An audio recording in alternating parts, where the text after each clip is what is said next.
All right. So today we got the homie Judge the Boss on BCR Hip Hop Magazine. Man, say hello to the people, my brother. Yeah.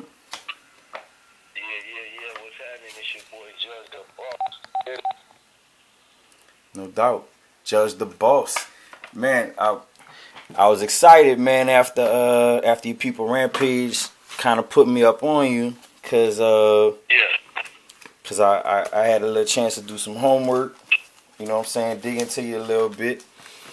So if we could, even though I know you got a fresh new mixtape dropping. First they love Yeah. you, then they hate you.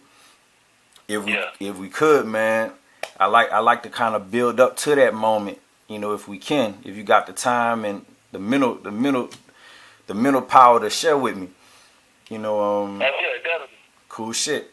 Cause after I got to checking you out, I was like, man, you've been holding it down for Phoenix, Arizona for a minute. Been a little while, man. Yeah. Been a little while.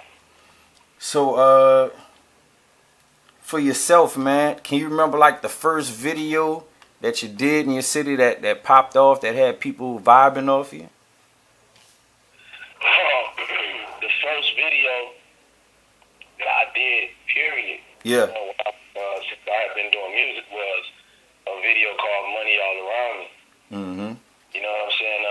And that's when I had got with Amari Stoudemires from the Phoenix Suns. Right. Well, now he plays with Dallas, but you know, he had signed me to his label, Apocalypto Records, and that was my first video ever.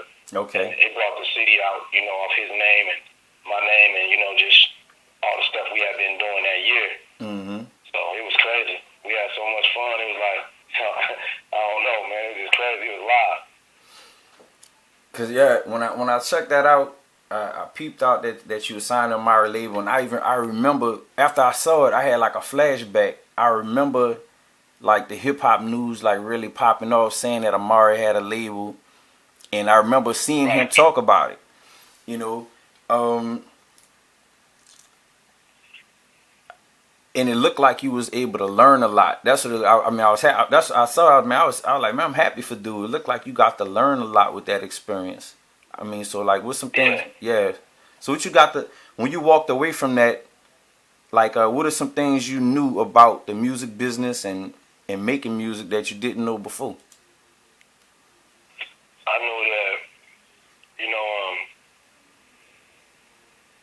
you got to make your business decisions wisely. You know, you can't get caught up into the hype of the industry.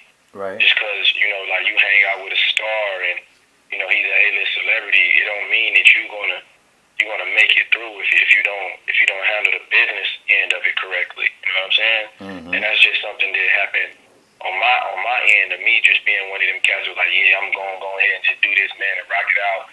La la la. I'm gonna be better off than I am now. You know what I'm saying? Instead of making the right decision and saying, yo, let's get this right here, let's do this, let's do that, let's make sure that we lock him in and do this and that. You know what I'm saying? So I just learned that, you know, the game is, you know, man, it's like 10% talent, 90% business, man. Right. I learned a lot. So No doubt. I checked out, man. You had a lot of releases over time. You got some jams too, man. I thought the joint "Summertime," the summertime joint you had was like a real summertime joint, man. If you can take me through the creative process when you made that joint. well, you know, we was like, man, let's do a little picnic, man. You know what I mean? Well first we was doing it. Then my homeboy Vic Jr. Mm-hmm. He had found the beat from one of his producers that he worked with. He had found the beat, and you know, we was just like, man, you know, it's getting close to the summer, man. We need a summer record. You know what I'm saying? Bring out, you know, the homies, you know, family picnic type thing, type swag. You know what I'm saying? So we just started rocking out. You know what I mean? We made a little cool little summer video.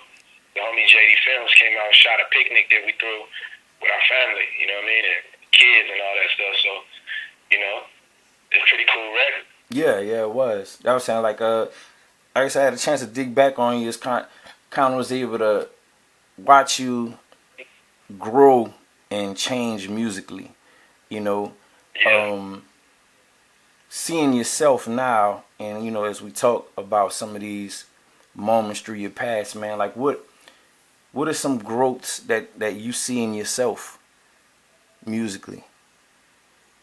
Well, like I said, one thing musically Mm-hmm. and business, like I said, I'm stronger and smarter now, Mm-hmm. and I